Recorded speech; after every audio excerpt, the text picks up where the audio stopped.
Bismillahirrahmanirrahim. Assalamualaikum warahmatullahi wabarakatuh. Masih ngantuk bagaimana nih Bapak Ibu? Masih ngantuk? Saya malam pulang jam 11, ada tamu sampai jam setengah 12 lewat, tidur jam 1, jam setengah 1, bangun setengah 2. Parah lagi nih, lemas banget jawabnya. Assalamualaikum warahmatullahi wabarakatuh.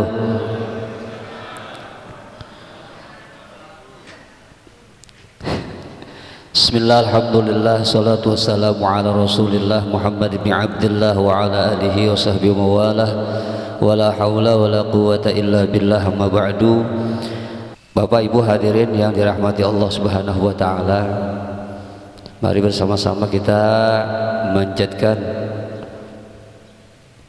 puji serta syukur kita kepada Allah subhanahu wa ta'ala atas segala nikmat yang diberikan kepada kita, sehingga dengan keberkahan nikmatnya kita dapat kumpul bersama-sama. Salawat juga beriring salam semoga tercurah pada baginda Rasulullah Muhammad bin Abdullah.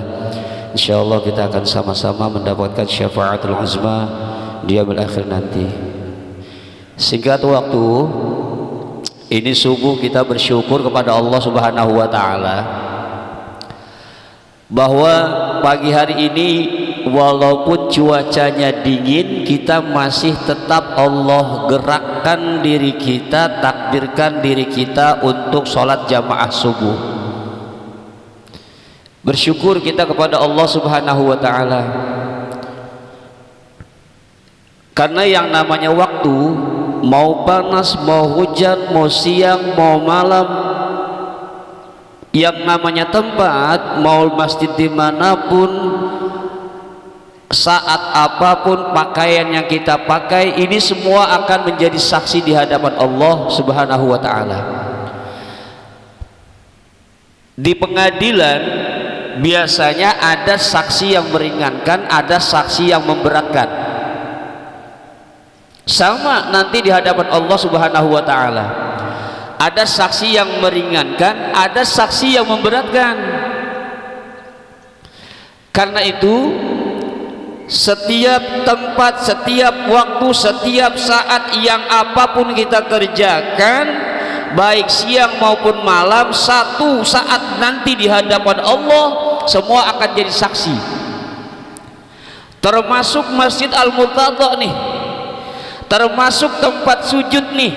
Semakin banyak tempat yang kita gunakan untuk kebaikan, semakin banyak saksi-saksi yang meringankan siksa kubur kita nantinya. Maka ada kajian ulama mengatakan kalau kita sholat di masjid subuh, apalagi nih, begitu datang baca doa masuk masjid, dia sholat tahiyatul masjid di sebelah sana mungkin satu. Begitu azan kumandang, sholat qabliyah subuh, pindah dia. Begitu sholat subuh, maju ke depan. Ini adalah tempat-tempat yang akan jadi saksi. Semakin banyak tempat sujud yang dia tempati, semakin banyak saksi yang meringankan daripada azab untuk diri kita. Amin ya rabbal. Ini untuk sholat di masjid, Bu, bukan nggak berlaku untuk sholat sunat duha bagi perempuan. Nanti diikutin, kata saya begitu, sholat sunat duha 2 rakaat dalam kamar, 2 rakaat di ruang tamu, 2 rakaat di depan, 2 rakaat di belakang. Saya bingung dari ibu, nggak kayak gitu, Bu, maksudnya, Bu, khususnya nih, jangan salah. Alhamdulillah kita bisa sholat jamaah subuh. Kemudian ini hari kita masih ada di masih di awal-awal bulan Sya'ban. Mungkin masih ingat ada doa yang kita baca nih. Sebelum saya membahas masalah materi yang diminta akhlak, saya bawa laptop udah hampir 1 bulan lebih ini nganggur, karena dari Januari Februari kampus libur UAS. Belum saya buka-buka nih, saya nggak pakai proyektor. Kenapa? Takutnya ada foto-foto saya, ada foto anak istri saya, ada nama-nama saya, nanti ke expose lagi. Jangan dah, mendingan begitu kalau pakai nggak apa-apa, cinta ke tengah-tengah ya. Ini bulan Sya'ban ada doa di bulan Rajab yang kita dilazimkan baginda Rasulullah. Doanya apa tuh? Allahumma barik lana fi Rajab wa Sya'ban wa ballighna Ramadan ighfir lana bil ghufran. Doa yang kita baca, Allahumma barik lana fi Rajab wa Sya'ban wa ballighna Ramadan. Ya Allah, berkahilah kami di bulan Rajab dan bulan Sya'ban, sampaikan kami kepada bulan Ramadan. Hendaknya jangan cuma dibaca, diartiin, kemudian dikaji. Saya senang berpikir soalnya, bertafakur. Kenapa? Ini ada sentilan, ada sindiran Allah untuk kita, ada sindiran, ada sentilan baginda Rasul kepada kita. Ya Allah, berkahilah kami di bulan Rajab dan bulan Sya'ban. Apa sih berkah? Az-ziyadatul khair, bertambahnya kebaikan. Kalau pengen ada keberkahan bulan Rajab, bulan Sya'ban, nih di bulan Rajab, bulan Sya'ban, perbanyak kita perbuatan baik supaya ada ziyadatul khair. Kalau cuma dibaca kemudian nggak ada perbuatan baik yang kita perbanyak, kalau tidak ada perbuatan baik yang kita perbanyak, mana ada keberkahan buat kita? Jangan cuma dibaca. Jadi kadang saya suka ini, ya Allah, dibaca enak buat baik, bagus, tapi alangkah lebih baiknya lagi kalau kita benar-benar memahami arti daripada apa yang kita baca. Mudah-mudahan kajian kita nih, ngaji sama-sama nih, tempat duduknya, baju yang kita pakai, sampai gelas di masjid dan jadi saksi yang meringankan ini di hadapan Allah Subhanahu wa taala nih, mikrofon segala macam. Kemarin saya dapat WhatsApp dari pengurus DKM, materinya akhlak. Baik, bismillahirrahmanirrahim, kita mulai kajian akhlaknya nih. Akhlak yang sering kita dengar, yang sering kita dengar, yang diucapkan para muballigh, para kiai, para habaib, ini harus ada fahmul akhlaqi fil Islam, harus ada pemahaman akhlak dalam Islam. Faham, karena faham itu adalah dalam kitab Nasoihul Ibad dikatakan al-fahmu wi'aul khair. Faham itu adalah wadahnya kebaikan. Nanti kita harus pahami. Kalau kita nggak paham masalah akhlak, inti nggak berakhlak, tuh dia nggak berakhlak. Akhlak apa sih? Ketika saya nyuruh anak mahasiswi untuk memberikan makalah tentang akhlak, jawabannya aneka ragam, banyak banget. Ada yang mengatakan akhlak itu adalah watak tabiat, ada yang mengatakan akhlak itu adalah etika, akhlak itu adalah ini. Sementara adab adalah ekspresi, sebagainya, macam-macam, banyak banget. Karena perbedaannya cuma satu, Pak, Bu. Mereka para mahasiswi beda dengan saya. Kalau saya belajarnya mungkin ada di Fathul Wahhab, mereka di Fathul WhatsApp. Kalau saya baca I'anatul Talibin, mereka belajarnya di I'anatul TikTok.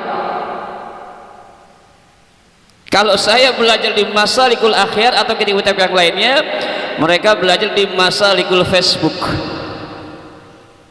Kalau saya belajar dengan ulama, mereka belajar dengan Mbah Google dan sebagainya.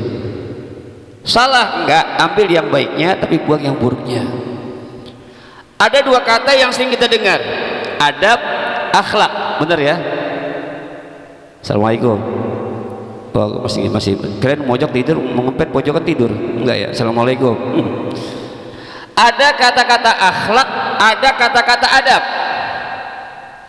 Kalau dalam bahasa Arab itu ada apa, kalau kita temukan dalam bahasa Arab ada akhlaq yukhliqu ikhlaqan, ada al-khalqu, ada al-khulqan, banyak banget ini. Kalau kita mau kaji masalah akhlak ini, ada khalaqa yakhluqu khalqan, banyak dan sebagainya. Adab, adaba yu'addibu ta'diban, yang kita kenal akhlak dan adab. Ini ada dua arti yang berbeda yang harus kita pahami. Di subuh minggu ini mungkin kita bisa paham, mudah-mudahan. Apa sih akhlak? Akhlak itu adalah sifat yang baik, sifat yang mulia, sikap yang terpuji, sikap yang bagus yang lahir setelah proses ibadah. Satu, akhlak. Sifat yang baik, sifat yang mulia, sifat yang terpuji, sifat yang bagus yang lahir setelah proses ibadah. Saya temukan dalam kitab Al-Lubab, itu kalau nggak salah itu di bab ke-7 masalah itu. Saya baca di sana. Kenapa? Nanti saya jelaskan di sini, kita masuk ke sumbernya. Sumber akhlak cuma dua, Al-Quran dan Sunnah Nabi, hadis Nabi. Sementara adab, sifat yang baik, sifat yang terpuji, sifat yang mulia, sifat yang bagus yang lahir setelah proses pendidikan. Wah, jauh nih Ustaz. Dalilnya apa? Adabani Rabbi fa ahsana ta'dibi, kata baginda Rasulullah sallallahu alaihi wasallam. Adabani Rabbi, Allah mengajarkan aku, mendidik aku, fa ahsana ta'dibi, maka baguslah adabku. Baginda Rasul yang ngajarin. Jadi jangan akhlak ya akhlak, adab ya adab. Nah, sekarang paham nih. Akhlak adalah sifat yang terpuji, yang baik, yang mulia, yang bagus yang lahir setelah proses ibadah. Adab adalah sifat yang baik, yang bagus, yang baik, yang mulia, yang terpuji yang lahir setelah proses pendidikan. Jadi kalau ibu bapak mau nilai orang lain itu gampang, tapi jangan jadi juri atau penilai. Atau mau lihat istri kita, mau lihat suami kita, gampang. Semakin baik dia sholatnya, maka akan sebaik akhlaknya. Semakin baik dia puasanya, akan sebaik akhlaknya. Semakin dia bagus di dalam sedekah jariyah, semakin baik akhlaknya.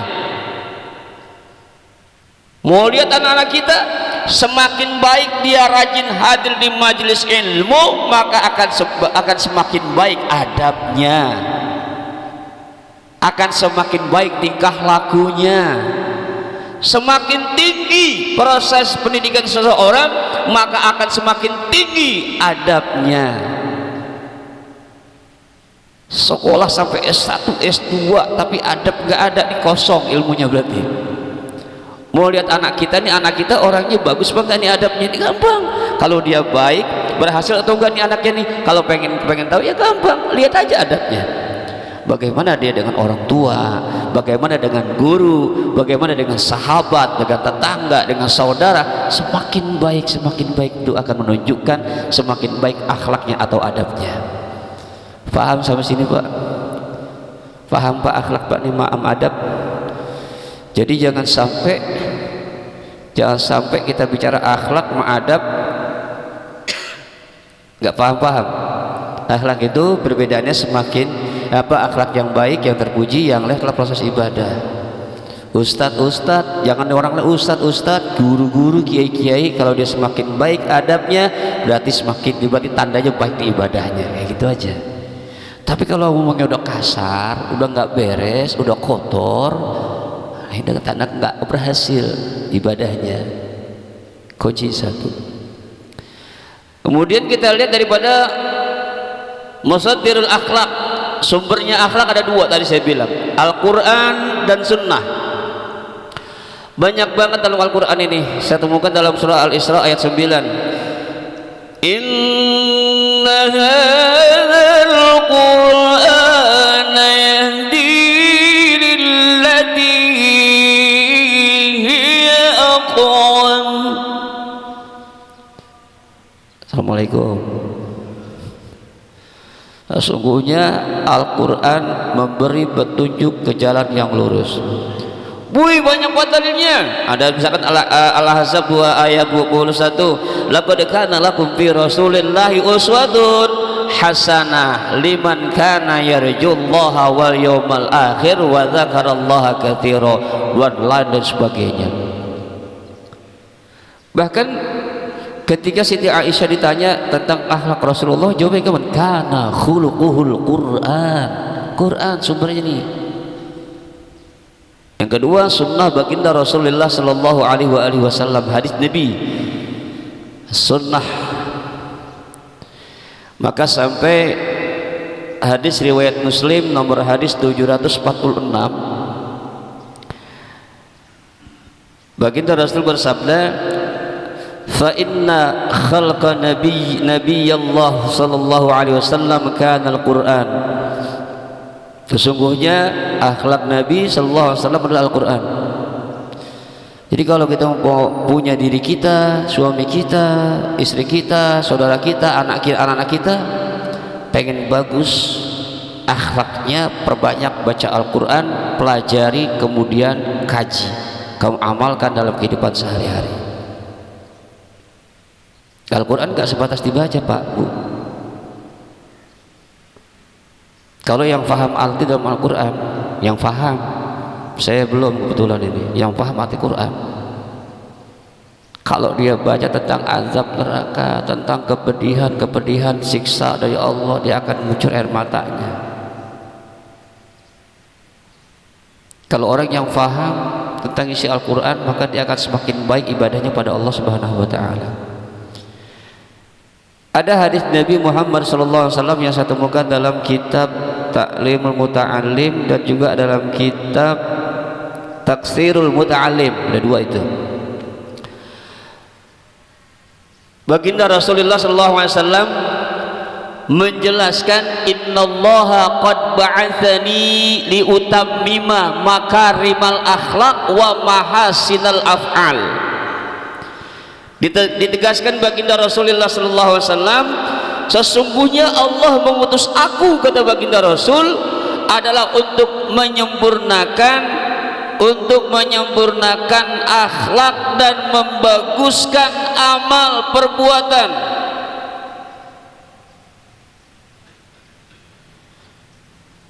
Di hadis lain ada hadis yang menjelaskan, aktsaru ma yudkhilun nasal jannah taqwallah wa husnul khuluqi. Banyak orang masuk surga itu dua, taqwallah, takwa kepada Allah, dan wa husnul khuluqi, bagusnya akhlak. Wa aktsaru ma yudkhilun nasan nar al-fam wal faraj. Banyaknya orang masuk dalam neraka ada dua juga, al-fam wal faraj, mulut dan kemaluan. Mulut dan kemaluan. Jadi sumber daripada akhlak itu ada dua, Al-Quran dan sunnah Nabi Muhammad sallallahu alaihi wasallam. Langsung saja kita masuk taksimul akhlak. Itu pembagian akhlak. Yang pertama, ini berakhlak, saya istilahkan tijahullah ta'ala, berakhlak kepada Allah Subhanahu wa ta'ala. Kita punya akhlak. Bapak Ibu biar paham, ada tiga kata yang pakai paralel. Yang pertama saya mau tanya, ada khaliq, artinya sang pencipta, yakni Allah. Kita makhluk. Makhluk harus berakhlak, paralel dia. Ada khaliq, ada makhluk, ada akhlak. Akhlak sama kok, khalaqa yakhluq ada, khalaqa yakhliq ada, banyak semua sama asal katanya itu. Cuman perbedaannya ada khaliq, ada alifnya. Itu menunjukkan kekuasaan Allah sang pencipta. Makhluk, kita yang diciptakan. Jadi orang yang dibilang seorang sebagai makhluk harus berakhlak kepada sang khaliq. Sambungannya kayak gitu tuh. Di antara akhlak kita kepada Allah Subhanahu wa ta'ala yang pertama banyak kalau saya baca untuk kajian itu. Di antaranya kita ini harus mengaku kesempurnaan sifat-sifat Allah, beriman kepada Allah Subhanahu wa ta'ala. Bahkan kita benar-benar harus melazimkan apa yang Allah perintahkan, baik yang baik itu yang wajib maupun yang dianjurkan baginda Rasulullah. Bahkan kita melazimkan menjauhkan segala larangan Allah. Ada lagi akhlak kepada Allah yang begitu banyak, misalnya kecilnya yang kita anggap enteng dan remeh, bersyukur kepada Allah Subhanahu wa ta'ala. atau mengucapkan kalimat-kalimat yang Allah cintai. Itu yang tanda-tanda kita orang yang makhluk yang berakhlak. Kalau kita kerjakan, pertanda kita adalah makhluk yang berakhlak. Saya pernah menemukan hadis dalam kitab Wasiyatul Mustafa, itu ada hadis yang menjelaskan ahabbul kalam indallah arba' wa fi riwayatnya khamsah.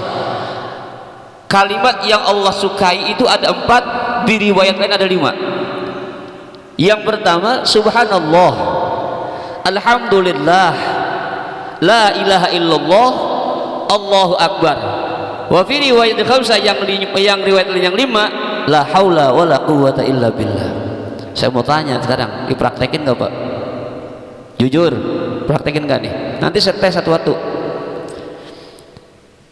Beneran nih, saya akan tes satu. Pertama, subhanallah. Kita lihat keindahan Allah. Yang umum kita sering lalai ketika kita mendapat nikmat dari Allah Subhanahu wa taala. Muji Allah, alhamdulillah. Jarang, Pak. Dikasih rezeki, dapat gaji, begitu buka handphone, banking ada dana masuk, apa yang diucap? Alhamdulillah harusnya. Dapat rezeki tak terduga, kita mengucapnya alhamdulillah. Nikmat, segala nikmat yang Allah berikan, kecil maupun besar, itu nikmat, kita ucap alhamdulillah. Pertanyaan selanjutnya, segala nikmat itu kan bukan bentuk nikmat, bukan hanya materi Pak, ada bentuk yang lainnya nih. Maaf, pakai mic atau enggak usah, saya harus berjelas ini. Apa yang Bapak ucapkan ketika Bapak dan Ibu mendapatkan nikmat? Contoh, pergaulan suami istri malam Jumat, Bapak Ibu yang suami istri melakukan kewajiban. Yang sebelah sono dikit Pak, jangan dibahas dah. Begitu sampai puncak, tes, paham ya Bu? Begitu sampai puncak, tes, Bu, saya tanya Ibu, suami baca apa Bu? Itu kan nikmat tuh. Apa kata suaminya? Alhamdulillah apa bukan? Di sini alhamdulillah, di rumah aduh gitu kan? Iya Pak, bener Pak ya? Kita mengucap gak? Begitu sampai puncak klimaks, alhamdulillah. Ada nggak lisan kita nyebut kayak gitu tuh? Belum tentu, saya juga belum tentu, lupa kadang-kadang ya. Ya Ustaz ya, ya Allah, jangan dibahas lagi Pak Haji, terlalu panjang urusannya nih, jangan dah. Itu nikmatnya kita lupain tuh, padahal itu nikmat besar. Kendor saraf kita, tenang pikiran kita. Karena penyakit laki-laki cuma 2, benar 2. Kalau nggak uang ya urusan ranjang, apa lagi? Ayo cari coba deh. Masalah laki-laki cuma 2, kalau nggak ranjang ya urusan uang, udah. Ucap alhamdulillah, nikmat, syukur pada Allah Subhanahu wa taala. Saya yakin banyak orang yang lupa. Makanya baginda Rasulullah SAW mengajarkan kepada kita dengan akhlak kita kepada Allah Subhanahu wa taala, mensyukuri segala nikmatnya, dari bangun tidur sampai mau tidur kembali, itu diajarkan sama baginda Rasul. Begitu melek mata jam 1, jam setengah 2, alhamdulillahilladzi ahyana ba'da ma amatana wa ilaihin nusur. Baca enggak tuh? Baca enggak? Di sini bilang baca, di rumah belum tentu. Sama sama saya. Habis makan, alhamdulillah. Mau makan baca doa. Saya pernah dengar cerita guru saya, kalau kita makan, nih guru saya belum lagi cari keterangan hadis dia nih, atau keterangan yang sahihnya. Guru saya bercerita, kalau kita makan, nih nasi lauk udah kumpul, kita nggak baca bismillahirrahmanirrahim atau nggak baca doa mau makan, seolah-olah nih nasi katanya habis diubuk-ubuk sama syaitan laknatullah, dimakan, dikunyah sama setan, dilepengin lagi di sini nih, langsung kita makan. Saya lagi cari, saya belum bicara hadisnya kalau saya belum baca. Ada lagi yang menjelaskan, guru saya bilang katanya kalau kita tidur nggak baca doa mau tidur, kita kayak dikelonin setan. Saya pikir ini hadis dari mana judul. Guru saya sih bicara saya percaya, cuma bagi saya pribadi kalau belum temu dalil yang sahih, saya mau nanya lagi nih, mau cari lagi, saya cari terus, saya kupas. Gimana cara lagi nih? Nah itu saya buka aja, ya Allah benar nih. Ini banyak banget nih akhlak kita kepada Allah Subhanahu wa taala. Bersyukur atas segala nikmat juga termasuk adab kita kepada Allah. Ketika kita melazimkan qiyamul lail, itu adab kita, akhlak kita kepada Allah. Ketika kita melaksanakan yang wajib, yang dibilang segera menuju tempat salat, itu akhlak kita kepada Allah Subhanahu wa taala. Berarti tambah bagus nih akhlaknya nih gitu. Ini jangan bicara akhlak, nggak paham akhlak repot ini. Makanya guru kita Sayyidul Walid Al-Habib Muhammad Rizik Syihab ini dia mengadakan reformasi akhlak, betul, karena banyak akhlak-akhlak yang sudah berantakan. Akhlakul karimah, ada akhlakul mazmumah, ada yang baik, ada yang buruk. Banyak contoh-contoh akhlak kita kepada Allah Subhanahu wa taala. Saya nggak begitu panjang penjelasannya, waktu juga terbatas. Ada akhlak yang terpuji, ada akhlak yang tercela.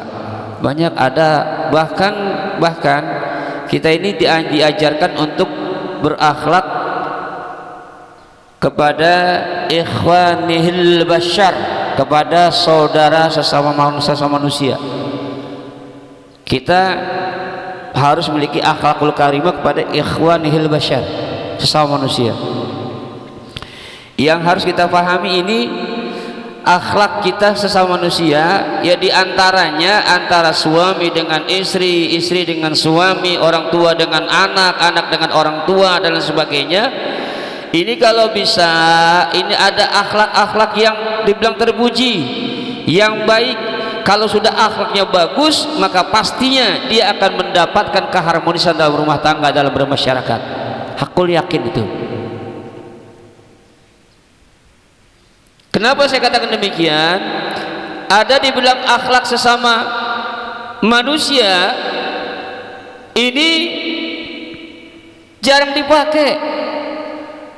Tadi saya katakan kalau itu orang kita ahli ibadah, rajin ibadahnya, atau sekolahnya tinggi, dalam pesantren kita nilai cara bicaranya kasar, kotor, jorok, nyakitin. Kalau ada 4 belum berhasil. Ada 4 nih, katar, misalkan ada kasar, kotor, jorok, nyakitin. Kalau ada 4 kata-kata ini, maka baik ibadahnya atau pendidikannya belum berhasil membuahkan hasil. Ini adab sesama manusia, sampai kita bingung kalau ada orang-orang yang berilmu kalau ketemu begini nih, pasti bingung nih. Begitu ada pada bermuka dia begini nih, atau misalkan dia begini nih. Saya kaji, Ustaz, ternyata ada juga ajaran ulama yang begitu, yang dibilang syaratnya juga kuat ilmunya tuh, dibilang ilmu hasanat itu baik banget.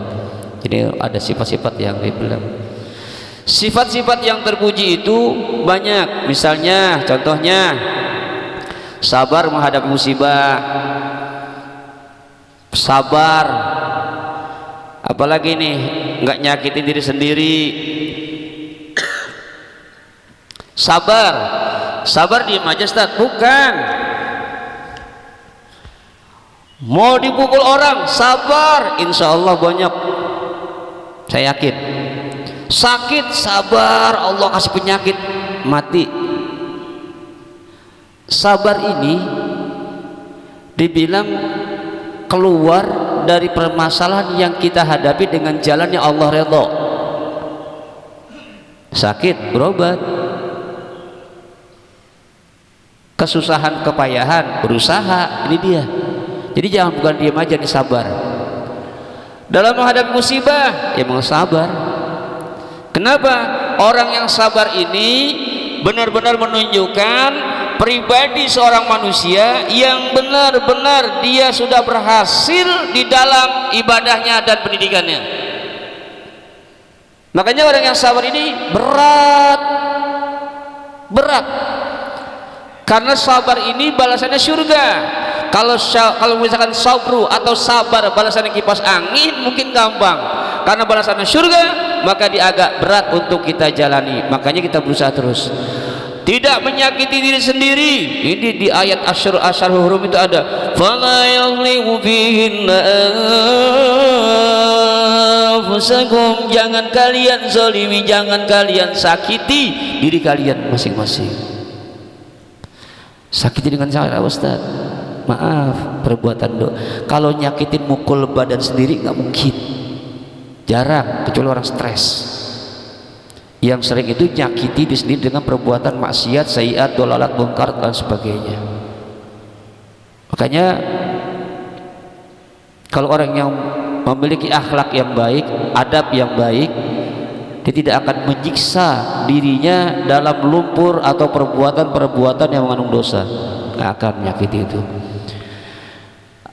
Ada akhlak yang tercela, nggak sabar, tidak disiplin dan sebagainya.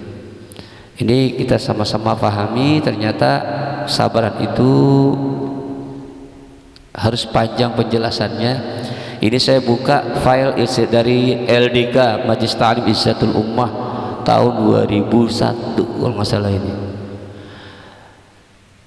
Kenapa akhlak ini begitu urgent?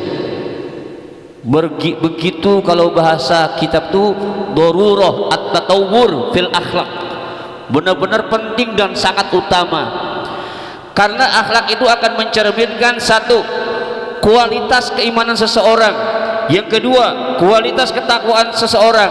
Kenapa? Allah itu nggak pernah mandang yang namanya rupa diri kita, harta kita, hal keadaan kita. Yang Allah pandang adalah fi qulubikum, dalam hati kita dan ketakwaan kita. Maka ada ayat Allah yang menjelaskan, inna akramakum indallah atqakum, yang paling mulia di sisi Allah Subhanahu wa taala bukan orang yang banyak harta, bukan orang yang tinggi pangkat jabatan, bukan orang yang bagus keadaannya, tetapi yang dinilai adalah ketakwaannya kepada Allah Subhanahu wa taala. Mungkin memasuki akhir-akhir ini saya singkat-singkat aja. Rubama yumkin taghyirul akhlak. Apakah mungkin akhlak orang bisa diubah? Itu pertanyaan berat yang ketika saya ngaji dengan muallim Ki Haji Nur Ali, dia mengatakan rubama yumkin taghyir fil akhlak. Apakah akhlak itu bisa diubah? Saya berpikir terus, akhirnya berusaha menjelaskan begitu banyak panjang lebar sampai saya paham. Ternyata akhlak itu adalah satu yang Allah berikan sesuai, ada yang Allah berikan langsung, ada yang proses pendidikan ibadahnya, proses pendidikan majelisnya. Ada yang langsung seperti ini. Sifat atau akhlak orang ini ada yang cepat marah, cepat adabnya. Ada yang bawel banget tapi baik tujuannya. Ada yang lama marah tapi juga lama baiknya. Ada nih, ini bilang akhlak yang dibilang yang mesti diubah dengan usaha yang maksimal dari hamba ini. Allah berikan itu tuh. Contoh nih yang dibilang Allah tentukan. Perempuanmu dicontohin kebanyakan. Contoh perempuan itu kalau dibilang bahasa Arab al-mar'ah, pepatah Arab mengatakan al-mar'ah kal-mar'ah. Perempuan tuh kayak kaca kalau kita ketok tek, pecah. Saya tanya, bisa nyatu lagi nggak? Bisa, tapi tidak serapih yang awalnya semulanya. Maka pantas bagi wanita seperti kaca, kalau dia udah disakiti bisa kita balik lagi, tapi rasa sakit hatinya sampai bawa mati. Bener ya bu? Ilo bener aja lagi kayak gitu tuh. Jadi Wanita hati kayak gitu tuh. Ada lagi yang dibilang Anissa, ada yang bilang pelupa segala macam, tapi saya kaji dalam kamus bahasa Arab tuh Anissa itu nasa'a itu gemar berbicara, lemes kalau kata orang bilang, apa sih, bawel kita bilang. Maka kalau ada perempuan bawel wajar Pak, tuh kodratnya Allah Subhanahu wa taala tuh. Saya sih anggap kalau perempuan, istri saya contohnya, kalau istri saya alhamdulillah belum. Kalau istri saya bilang nih, kalau marah ngomel saya 150 km per jam, saya yakin dia sayang sama saya. Satu yang saya khawatir, mudah-mudahan jangan sampai ajal memisahkan kita, itu satu tuh. Yang saya khawatir ada dua. Kalau istri kita bicaranya sekedar aja, ya udah terserah, bodoh amat. Ini akhlak yang ini. Kira-kira buyang nggak Pak? Ayo jujur, buyang nggak? Boh, pakai peci miring udah, pakai baju udah salah bicara tuh. Yang lebih parah lagi kalau istri kita udah diam aja dah, kita ajak, kita udah kita baikin, susah banget terus aja nih. Coba dah, mau kerja kagak jadi, puyeng Mbak. Orang laki tuh lemahnya tuh. Kenapa lemah kayak ini? Udah kehendak Allah, udah akhlak yang Allah kasih sebenarnya nih. Nah kita proses, kita koles dengan adanya majelis ilmu, dengan ibadah, ubah semua pelan-pelan terus, berubah semuanya. Makanya jangan pernah buruk sangka Pak sama istri kita. Kalau ngomongnya udah 150 km per jam, jangan buruk sangka dulu. Dia punya tujuan baik sama kita kadang-kadang. Ya Allah, saya bilang ini banyak tuh akhlak-akhlak yang udah dipilih sama Allah nih. Bisa diubah, bisa. Kenapa? Pengubahan itu ada turunnya wahyu dari Allah kepada baginda Rasul berupa Al-Quran yang harus kita kaji. Satu. Kedua, diutusnya para nabi dan rasul liutammima makarimal akhlaq wa mahasinal afal. Bisa diubah. Jadi bukan nggak bisa diubah, bisa diubah. Makanya yang jangan sampai kita nggak paham. Akhirnya kita sama-sama simak, kita lihat ini keutamaan akhlak terakhir kayaknya ini. Yang pertama hadis mungkin saya nggak bacakan di sini, merupakan orang yang berakhlakul karimah, yang punya adab baik, merupakan amalan penghuni surganya Allah Subhanahu wa taala. Ini kalau membaca hadis Abu Dawud, kalau nggak itu saya nomor 4800-an. Ada lagi dalam Tirmizi 2004 hadis itu. Kemudian apalagi orang yang berakhlak dan beradab yang baik itu dicintai Allah dan Rasulnya. Inna min ahabbakum ilayya wa aqrabakum minni majlisan yaumil qiyamah ahsinakumul akhlaq. Orang yang dicintai Allah dan Rasulnya, kata Nabi, yang jadi aku dan Allah, maka adalah orang yang paling bagus akhlaknya. Memperberat amal, timbangan amal kebaikan kita di hadapan Allah. Kemudian apalagi memiliki kedudukan yang tinggi, amal timbangan lagi banyak banget ini, menambah makmur kehidupan kita. Kalau orang berakhlak, beradab yang baik, akan tambah makmur kehidupannya. Dan sampai akhirnya ini begitu banyak faedah. Kalau saya baca dalam kajian saya di kampus itu tentang akhlak, begitu banyak, kalau nggak salah ada 821 keutamaan, keistimewaan orang yang berakhlakul karimah. Sebedah kitab-kitab itu ternyata ada sekitar 821 lebih. Ini bertanda akhlak penting bagi kita. Makanya coba sama-sama hari ini kita ubah, buka mata hati kita semua. Bagaimana caranya? Caranya suruh diri kita, ajak diri kita, ajak suami kita, perintahkan anak kita untuk beribadah kepada Allah Subhanahu wa taala terus, jangan berhenti, agar akhlaknya bagus. Terus suruh putra diri kita, ajak diri kita, ajak suami kita, perintahkan anak-anak kita untuk sekolah yang benar, hadir di majlis ta'lim, ngaji agama yang benar supaya adabnya bagus. Kalau kita diam aja nggak selesai-selesai. Ini amanah yang Allah berikan, nantinya akan tanggung jawab buat kita semuanya.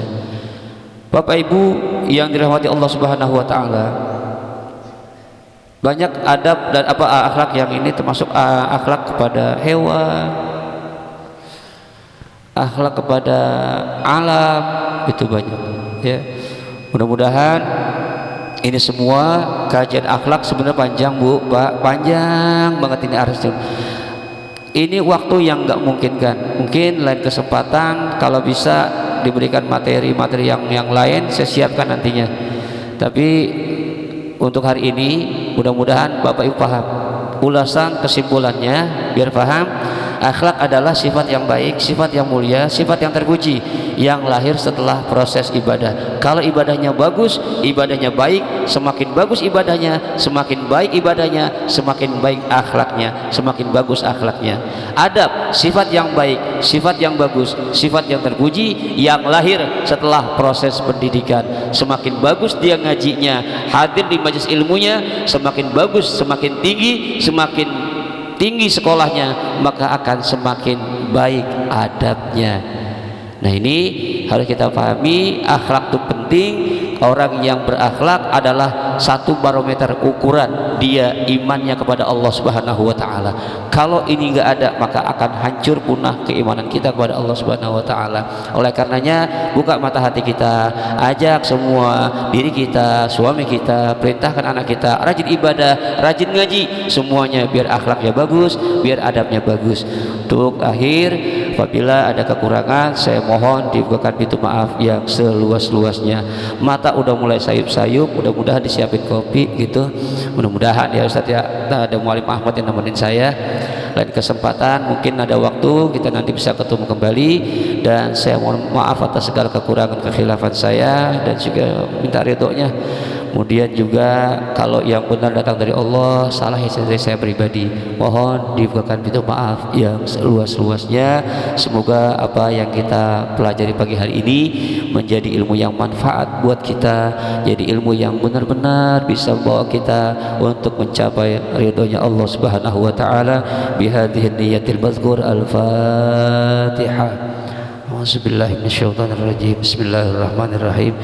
Alhamdulillahi rabbil alamin, arrahmanir rahim, maliki yaumiddin, iyyaka na'budu wa iyyaka nasta'in, ihdinas siratal mustaqim, siratal ladzina an'amta 'alaihim ghairil maghdubi 'alaihim waladdallin. Amin. Bismillahirrahmanirrahim. Alhamdulillahi rabbil alamin. Allahumma shalli wa sallim ala sayyidina Muhammad wa ala ali sayyidina Muhammad. Allahumma zidna wa la tanqusna wa akrimna wa la tuhinna wa a'tina wa la tahrimna wa athilna wa la tu'thir alaina wa aldina wa du'anna. Allahumma inna nas'aluka bihaqqi Fatimah wa abiha wa ba'lihi wa baniha iftah alaina wa li azwajina wa li auladina wa tilmizatina futuhal arifin wa faqihna wa iyahum fid din wa alifna wa iyahum bita'wil wahdina ila siratakal mustaqim birahmatika arhamar rahimin. Allahumma rizukna fahman nabiyyin wa hifzul mursalin wa irhamal malaikatil muqarrabin bijahi sayyidil mursalin. Rabbana tawaffana muslimin wa ahyina muslimin wa alhiqna bis salihin ghairu khazaya wa la nadimul maftunin birahmatika arhamar rahimin. Sallallahu alaihi wasallam Muhammadin wa ala alihi wa sallim. Walhamdulillahi rabbil alamin. Mohon maaf, makasih. Assalamualaikum warahmatullahi wabarakatuh.